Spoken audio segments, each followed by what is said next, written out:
Good afternoon, Mr. Javed Mir. So, for starters, could you please briefly summarize the economic outlook for the GMS countries?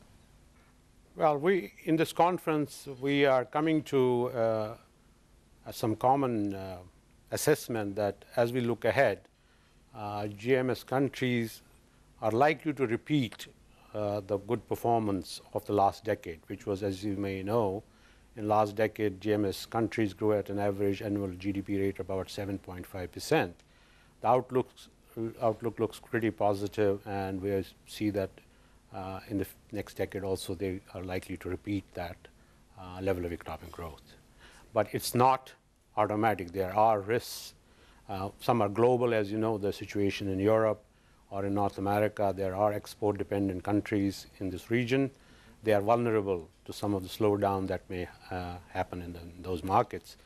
But increasingly, as you know, the GMS economies are getting much more connected within the region, and the growth prospects in all those countries in the region look pretty good. So we are quite cautiously confident that GMS countries will repeat the good economic performance of last decade in the upcoming decade. And now with the public also concerned about the issue of possible natural disasters occurring in the near future, does ADB have any recommendations for the development plan in these GMS countries, especially in Thailand as well? Yes, you know, as we all know that last year's events in Thailand and in the region and in Asia and many countries have faced severe natural resource disasters and risks. Governments have already looked at what are the how to deal with these risks. One of the key areas where countries are looking at is how to map the risks much better, map in terms of where the high-risk areas are, in terms of where the problems can arise and where the impacts can occur. So you have to look at do we have enough protection on watersheds upstream? Does the downstream area have the right land use plans so that the land use and property and investments are channeled to the right place? So the mapping of the risk and the land use issues are being addressed, and ADB is also assisting these countries in that direction. The other is, of course, the response strategies, the early warning systems geared up to looking at these risks much faster, and the response strategies and the dissemination of information is also done in a much more rapid manner. So that's another element. And I think the countries in the region are very well aware of that. This is naturally, you know, in the Southeast Asia, we have experience with these risks and disasters.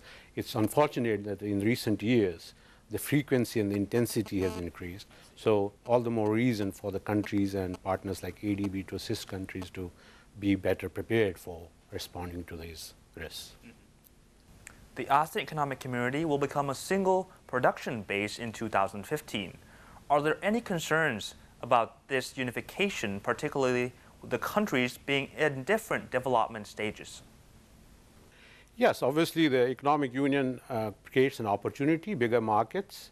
You have access to bigger investment opportunities, but at the same time, yes, you're right. The ASEAN countries, GMS countries, are at different stages of development. Some are small economies and growing economies. So they are looking at what are the opportunities on one side, but are also the risks to their growth.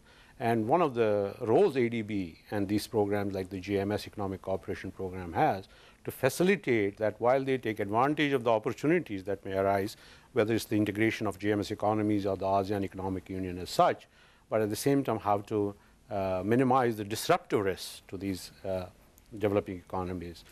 So both on the economic policy front, on the technological front, and on the investment front, we are looking at how to assist these countries to seize the opportunities, but at the same time minimize any disruptions and risks that may arise because of this larger connectivity, both in terms of physical connectivity as well as financial integration and economic integration.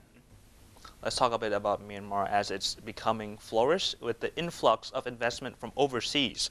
So what are the risks and opportunities of large-scale overseas direct investment of this scale to the country? Well, as you know, Myanmar is a very rich country in terms of natural resources, energy resources, oil, gas, in particular. It has very rich natural endowments in terms of land and so for food production and other resources, water resources.